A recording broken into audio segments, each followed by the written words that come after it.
Faith deserves miracles.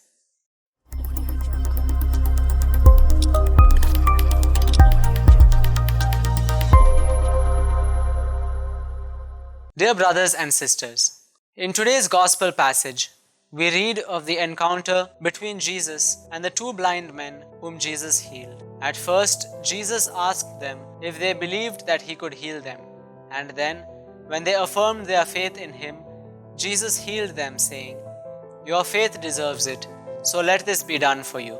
Dear brothers and sisters, while the vast majority of us enjoys good sight, there are many of us who are spiritually blind. We cannot see the presence of God in our lives and in those around us, and so we lose out on many of the beautiful things that God has placed before us. Today's Gospel reminds us that only Jesus can heal us from our spiritual blindness, and for this we need to have a living faith in Him. If we learn to trust in God, to believe in Him and to strengthen our faith, we will soon find ourselves becoming more and more enlightened people, more aware and open to His presence and intervention in our lives. We often pray to God, but without real faith.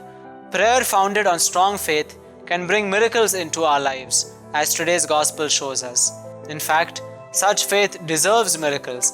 The greatest miracle of all is that we will be healed of our spiritual blindness. We will be able to see the one greatest thing in our lives, namely God Himself. The stronger we are in our faith, the greater will be our ability to recognize God's presence in our lives. We have a good example of this in the life of St. Thomas Aquinas, one of the greatest theologians and doctors of the Church, who wrote extensively on the Catholic faith.